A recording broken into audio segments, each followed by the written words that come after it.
This is a Swede Speaks. A few days ago, Prime Minister Stefan Löfven of Sweden, who is a social democrat, said that he cannot rule out using the military against gangs in the no-go areas. And this is an interesting change of his tone. He hasn't said he is going to do it, but he has said he cannot rule it out. About a year ago, Katarina Janouch, who is a Czech-Swedish author, she grew up in Sweden, she's of Czech background. I don't know if she's still a Czech citizen, but she speaks Czech. And she talked to Czech media about Sweden and the things going on in Sweden which worried her. And those were the same concerns that Stefan Löfven now is voicing an opinion about. However, a year ago, he said that her statements were strange and he didn't agree at all. So in only 1 year, he is starting to turn around. Well, that's the way things go in Sweden. Of course, Prime Minister Löfven is criticized. And I'm not talking about criticism from the right, not my kind of criticism that is too little and too late. No, the Swedish professor of criminology, Jerzy Sarnecki, he says that putting in military or using military against gangs might lead to civil war. Really? Might lead to civil war? Let's just look at a few Swedish news from just the last few days. On Wednesday, January 17, a car drove into a police vehicle in Alby, south of Stockholm. 3 persons were wounded, and according to witnesses, it didn't look like an accident. It looked like a deliberate act.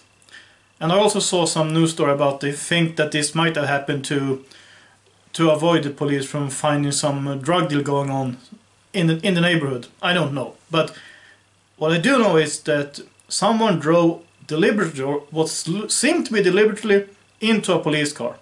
They were not attacking civilians, they were attacking the police. Okay, and also on Wednesday, someone threw hand grenades at the police station in Malmö. Well, it exploded not at the police station, but at the parking lot close to the police station. But obviously, another attack on official Sweden, on the police force. Not on Swedes in general, but on Swedish society. So, if we are saying we can't do this because it might cause civil war, isn't Sweden already close to a civil war? Isn't this the brink to civil war? And France is in the same condition and maybe worse. But okay, there is no fighting in the streets like all the time. There are no two forces fighting each other. Not yet. I hope it doesn't happen either, because I hope Swedish society manages to take a grip and work this out before it's too late. But warning about the risk of civil war if you deploy the military, isn't that a little late now? Isn't Sweden going the direction of civil war already? So what do I think? Well, I think they need to look at the possibility to actually use the military against these gangs. These gangs has to be stopped. And well, as I've said for several years already, Sweden needs a Rudy Giuliani. I think that Rudy Giuliani should be invited by the Swedish government to lead the Swedish police, and they should give him power enough to implement the policies needed. Or Sweden at least needs someone like Rudy Giuliani. Not a political commissar sitting as National Police Commissioner right now, who is just, well, he's just a politician they put there because he's loyal to the government. He isn't even a policeman, and he is not a lawyer, he's not a policeman, he isn't an actor, I mean, he's not an attorney, he's nothing. He just happens to be a political commissar, really. A politruk, as they said in the Soviet Union. So, well, I digress, but my point is, Sweden is already close enough to civil war, and this has to be stopped. So please, Mr. Löfven, use the military. Okay, I understand you have to look at the legality of this and how to do this. Of course, you do.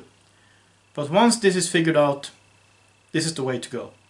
So in this case, I actually agree with the Social Democrat Prime Minister, although I think it's too late, too little, and Sweden really needs to wise up if the country is going to, well, if the country is going to avoid a full-scale civil war. It's time now to just put in the military.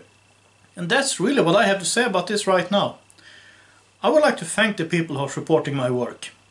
And if you like what I do, if you think what I do is important, please consider sending me $1 or $2, or 10, or 100. That's always greatly appreciated. So, until next time, have a nice day, and God bless.